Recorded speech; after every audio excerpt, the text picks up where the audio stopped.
Assalamualaikum warahmatullahi wabarakatuh. Kami dari kelompok 1 akan menjelaskan mengenai proses pembuatan minyak kelapa sawit. Saya, Lulu Fadilah, I83190012. Tahap pertama adalah pengumpulan buah kelapa sawit. Pada tahap ini, kelapa sawit yang telah matang diambil. Proses pengambilan ini disebut pengumpulan tandan buah segar atau TBS. Pemilihan buah segar diperlukan untuk menciptakan minyak goreng dengan kualitas yang baik. Pengangkutan buah ini menggunakan truk dan dibawa ke pabrik. Saat TBS telah masuk ke pabrik, TBS kemudian ditimbang untuk dapat dilihat kapasitas minyak yang akan dihasilkan. Selanjutnya adalah proses sterilizer atau perebusan buah kelapa sawit. Sesudah ditimbang, buah direbus memakai uap air panas dengan tekanan 2,2 sampai 3 kg per cm kuadrat. Proses perebusan ini membutuhkan waktu selama 90 menit. Tujuan perebusan ini adalah mengurangi peningkatan ALB, membunuh enzim yang akan merusak hasil jadi minyak, mempermudah proses perontokan pada tahap freezer, mempermudah pelepasan serat dan biji, melunakkan daging buah, serta menurunkan kadar air. Buah yang telah direbus akan menghasilkan minyak dengan kadar 0,5%. Setelah direbus, diangkat menggunakan hosting kren dibawa ke stasiun penebah. Selanjutnya, buah kelapa sawit harus dirontokkan dari tangkainya terlebih dahulu. Buah yang telah direbus menjadi lebih mudah untuk dirontokkan dari tangkainya. Perontokan dilakukan dengan cara mengangkat, membanting, dan mendorong tangkai ke empty fruit bunch. Setelah buah dirontokkan dari tangkainya, buah dimasukkan ke dalam mesin freezer. Mesin ini berfungsi untuk memisahkan buah dari berondongnya. Proses ini membutuhkan waktu 2 kali pengolahan. Hal ini agar buah benar-benar bersih dari tangkai dan berondongnya. Hasil dari pengolahan ini adalah daging buah yang terkelupas dan dapat diperas pada tahap selanjutnya. Proses selanjutnya adalah digester. Sebelum buah diperas, terlebih dahulu harus melepaskan biji buah dari daging buah. Proses ini memakai tekanan uap bersuhu antara 80 sampai 90 derajat. Setelah buah terlepas dari bijinya, buah dimasukkan ke mesin pengompres atau screw press. Untuk proses selanjutnya akan dijelaskan oleh teman saya. Saya Sela dari Yolanda, I83190021 akan menerangkan mengenai proses pemurnian minyak kelapa sawit. Proses selanjutnya setelah buah kelapa sawit melalui alat digester akan mengalami proses penekanan dan masuk pada alat vibrating screen atau ayakan getar. Ayakan getar merupakan stasiun pemurnian yang pertama dan berfungsi untuk memisahkan padatan yang terkandung dalam minyak kasar atau crude oil dengan cara diayak pada media saringan dengan ukuran jala tertentu yang disesuaikan dengan kebutuhan. Proses penyaringan dan pengayakan ini dibantu dengan pemberian air panas sebagai pelarut dengan temperatur 80 derajat Celcius sampai 90 derajat Celcius. Penambahan air panas ini bertujuan supaya pemisahan partikel-partikel pasir dapat terpisah dengan baik di samping untuk mengurangi atau menghilangkan terjadinya penyumbatan pada ayakan getar. Setelah proses pemisahan pada ayakan getar, maka minyak akan menuju klarifikasi stasiun di mana stasiun ini terdiri dari beberapa mesin pemisah dan pemurni minyak dari lumpur, air, pasir, dan lain-lain yang terdapat pada DCO atau Dilution Crude Oil hasil dari mesin press. Kemudian, minyak masuk ke dalam alat oil purifier yang berfungsi memurnikan minyak dari kotoran yang tidak dikehendaki. Lalu, minyak akan memasuki vacuum dryer yang memiliki fungsi untuk mengurangi kadar air yang berada di dalam minyak. Caranya adalah dengan menyemprotkan minyak, kemudian kandungan airnya akan dihisap dalam kondisi vakum. Setelah itu akan didapatkan crude palm oil atau minyak sawit mentah. Assalamualaikum warahmatullahi wabarakatuh. Perkenalkan, nama saya Supri Setiawati, I83190022 dari kelompok 1.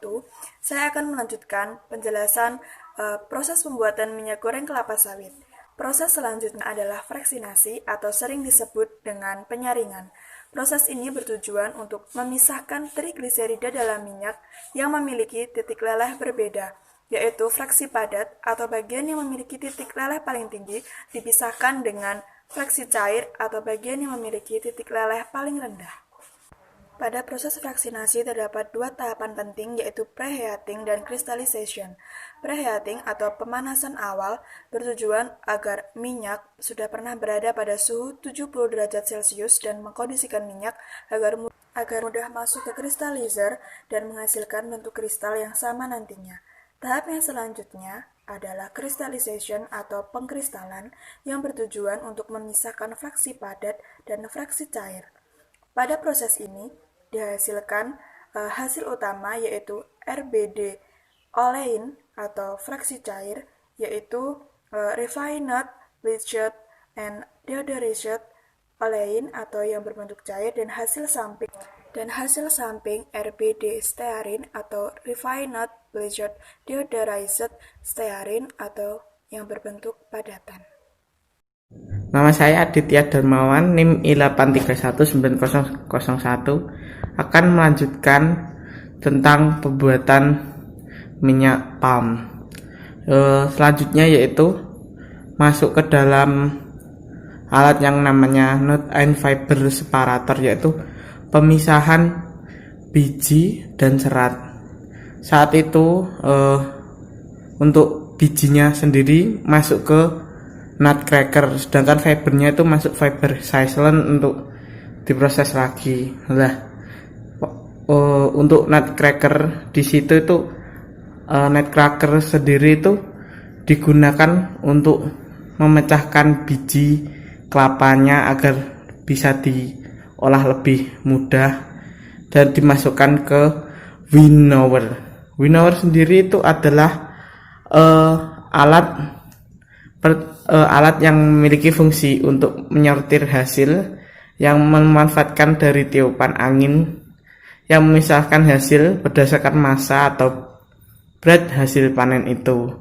Lalu setelah itu masuk ke clay bed separator. Clay bed separator sendiri itu kayak alat untuk membersihkan, dapat digunakan untuk memisahkan dua kelompok padatan yang memiliki berat jenis. Biasanya itu memisahkan dari bijinya itu dari tanah dan biji kelapa. Setelah proses pencucian oleh clay bed, inti dari kelapa tersebut yang masih basah langsung masuk ke dalam alat yang namanya dry dryer atau pengering. Di situ inti dari kelapa sawit akan dikeringkan hingga menjadi biji sawit. Baik, saya Miftahul Hakam, I83190113 akan menjelaskan tentang di sini ada kernel recovery. Nah, kernel recovery ini masuk dari nut and fiber separator. Nah, itu nanti dibagi dua, ada nut itu bijinya, kemudian ada fibri atau seratnya. Ya, dari serat ini diolah lagi, digiling di fibri cyclone. Kemudian ada tambahan juga dari winnower. Jadi di winnower ini ada yang namanya dihasilkan kulit biji itu dari kelapa sawit. Kemudian digiling lagi, nanti produknya yaitu dry shell atau biji yang kering. Nah, kemudian digabung dengan serat, masuk ke boiler fuel atau nanti masuk lagi ke clay bed separator. Jadi diolah lagi, kemungkinan masih ada minyak yang terkandung.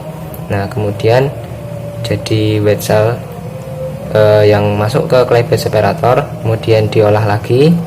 Nah, ampasnya itu berupa serat dan kulit biji masuk ke boiler fuel sebagai bahan bakar. Terima kasih.